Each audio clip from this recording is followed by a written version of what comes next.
십자가 죽음을 앞두고 예수님께서 제자들에게 말씀하시기를 너희가 유대인들로부터 고난을 받게 될 것이다 라고 그렇게 경고를 하셨습니다. 그 내용이 15장을 중심으로 기록이 되어 있습니다. 예수님께서 이것을 미리 제자들에게 말씀하신 이유는 제자들이 실족하지 않도록 하기 위한 것이었습니다. 사람은 어려운 일을 당하면 자신이 선택한 것을 혹 잘못 선택한 것이 아닌가 이렇게 되돌아보게 되는데 제자들도 아마 그랬을 것 같습니다. 만일 예수님께서 미리 고난에 대해서 또 박해에 대해서 말씀하지 않았다면 제자들 중에는 자기가 잘못된 선택을 한 것이 아닌가라는 그런 결론을 내릴 사람도 있었을 겁니다. 바로 이런 제자들의 삶에 대해서 염려하셨기 때문에 제자들에게 미리 그 사실을 알리고 특별히 제자들이 고난받을 이유가 무엇인가에 대해서 말씀을 하신 것입니다. 우리도 실족하지 않기 위해서, 우리 믿음의 삶에서 실족하지 않기 위해서 그리스도인의 삶에 대해서 성경이 어떻게 가르치는가를 잘 살필 필요가 있습니다. 성경은 예수를 믿는다고 우리가 기대하는 모든 일에 만사형통할 것이라고 말하지 않습니다. 오히려 인생들이 당하는 고난이나 고통이나 어려움을 당하게 될 것과 또 그리스도를 믿음으로 말미암아 받게 될 고난도 우리가 받게 될 것이라고 그렇게 가르치고 있습니다. 이 세상에서의 형통함이나 이 세상에서의 잘됨에 대해서 성경은 그렇게 크게 다루지 않는다는 것을 우리가 잘 이해를 한다 그러면 병에 걸리고 또 사고를 당하고 또 어려운 일을 당할 때에 그것 때문에 실족하는 일들이 없게 될 것입니다. 예수님은 제자들이 왜 고난을 받아야 되는가, 왜 유대인들로부터 박해를 받는가에 대해서도 말씀을 하셨는데 2절, 3절에 그 내용이 기록되어 있습니다. 사람들이 너희를 출교할 뿐만 아니라 때가 이르면 무릇 너희를 죽이는 자가 생각하기를 이것이 하나님을 섬기는 일이라 하리라. 그들이 이런 일을 할 것은 아버지와 나를 알지 못함이라 하고 말씀하셨습니다.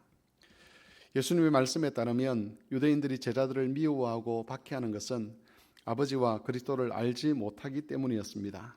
그래서 자신들이 제자들을 미워하고 또 제자들을 죽이는 것이 오히려 하나님을 섬기는 일이라고 착각을 한 것입니다.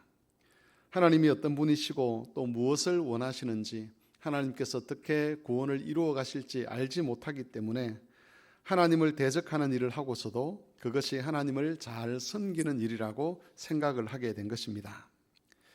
만일 하나님을 아는 바른 지식이 없다면 누구나가 다 유대인들이 빠졌던 이런 잘못에 빠져들게 될 것입니다. 예수님은 제자들과 모든 믿음의 사람들이 유대인들이 빠졌던 그런 오류에 빠지지 않도록 하기 위해서 성령을 보내어 주시겠다라고 약속을 하셨습니다. 13절 말씀입니다. 그러나 진리의 성령이 오시면 그가 너희를 모든 진리 가운데로 인도하시리니 그가 스스로 말하지 않고 오직 들은 것을 말하며 장래 일을 너희에게 알리시리라.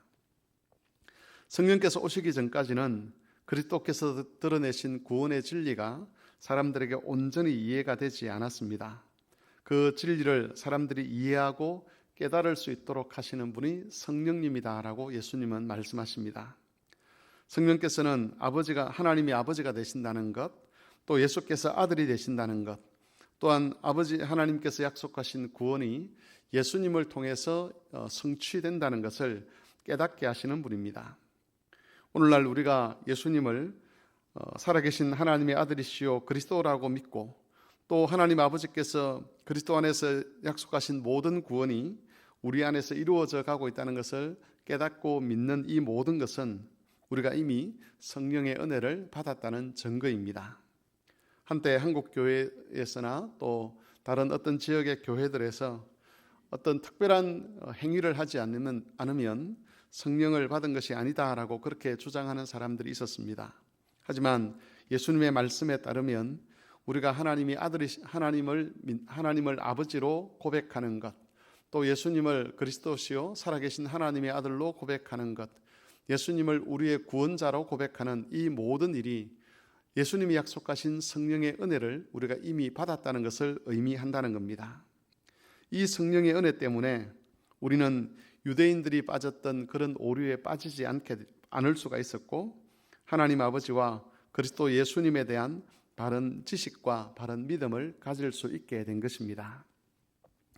그러므로 우리는 성령을 통해서 깨닫게 된 이 지식을 귀하게 여기고 또 우리가 가진 이 믿음을 귀하게 여기며 하나님을 아는 자로서 합당한 믿음과 바른 삶을 살기 위해서 힘을 써야만 합니다. 우리가 예수님을 알고 하나님을 알고 믿음을 가졌다는 것이 다른 사람을 정죄하거나 다른 사람을 비난하는 근거가 되어서는 안 된다는 것이지요. 우리는 늘 은혜 속에서 살아가고 있습니다. 하나님을 알지 못하던 자들에게 하나님을 아버지로 알게 하시고 예수님을 알지 못하던 자들에게 예수님을 그리스도와 구주로 고백할 수 있는 그 모든 은혜를 우리가 받았기 때문에 그것이 은혜라는 것을 알고 그 은혜에 합당한 모습으로 사람들을 대하고 합당한 모습으로 살아가야 한다는 것이지요. 은혜에 합당한 삶을 산다는 것은 내가 받은 그 은혜를 귀히 여기고 그 은혜 받지 못한 사람들에게 은혜를 흘려보내는 것을 의미합니다.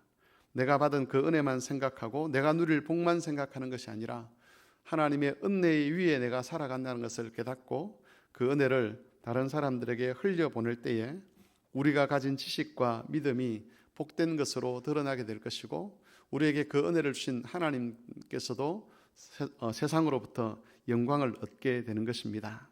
오늘 하루 성령께서 주신 이 은혜를 감사하면서 바른 지식과 믿음에 합당한 삶을 살아감으로 하나님을 영화롭게 하는 그런 교우들이 되시기를 바랍니다.